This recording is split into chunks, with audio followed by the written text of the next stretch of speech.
મોક્ષના માર્ગ ઉપર જતા કોણ રોકે છે? મોક્ષના માર્ગ ઉપર જતા જે ભૌતિક વસ્તુ હોય તે રોકે છે. હવે ભૌતિકમાં કઈ વસ્તુ આવે? જે સદાકાળ સ્થિર વસ્તુ હોય, જ્યાં સુધી તે ગતિમાં ના કરે અવકાશમાં, ત્યાં સુધી એ સદાકાળ સ્થિર જ રહે છે. એટલે માનો કે બંગલો, પછી ગાડી, પછી જે જર ઝવેરાત, જેટલી વસ્તુ હોય જમીન ઉપર, એ ભૌતિક વસ્તુ કહેવાય. એ આપણને ચોટે છે, એટલે આપણને શું કહેવાય? મોક્ષના માર્ગ જતા રોકે છે. ને જો આ માર્ગે ચડી જવો ભક્તિ માર્ગ ઉપર, તો પછી એ બંગલાને એ બધી આશા છોડી દેવી પડે. તો પછી આપણે આપણું ઓલું રખાય, પછી બીજું આપી દેવું જોઈએ, ભાઈને કે ગમે તેને. આપણે સદાકાળ માનો કે આમાં સ્થિર જ રહે છે, જેને સ્થિતિ સાતત્ય યોગ કહે છે. સ્થિતિ સાતત્ય સિદ્ધાંત કહે છે. સિદ્ધાંત જે આ મોક્ષના માર્ગ ઉપર જતા રોકે છે.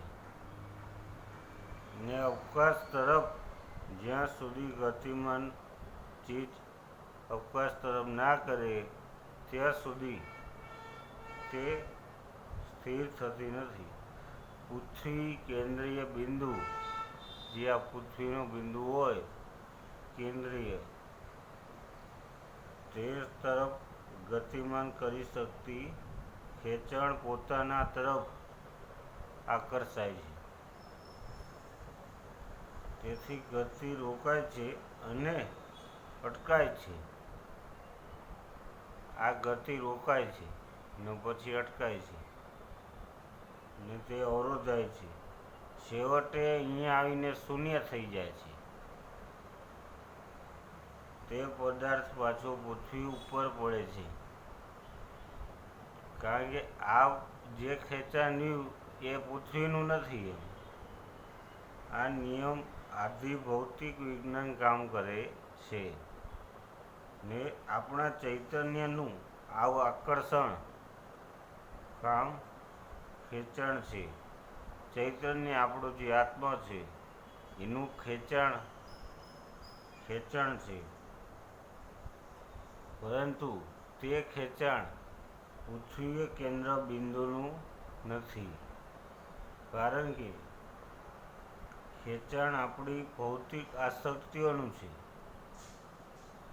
જે આ તેમનું મેં સમજાવ્યું પહેલાં તમને, એ બંગલા, મોટર, ઇત્યાદિ જે આપણો હોય બધાય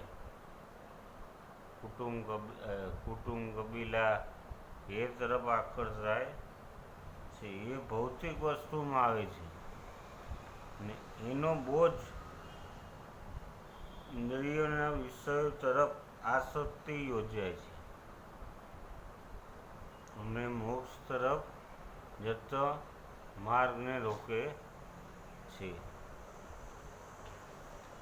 અને આપણી એ ઝડપે અવરોધો છે. આ શક્તિનો વળગાડ અને આકર્ષણનો જીવ મોક્ષ તરફ માર્ગ તરફ ઉડ્ડયન કરતા રોકે છે, અવરોધે છે અને અટકાય છે. આજ પૂરતું આટલું. જય શ્રી રામ.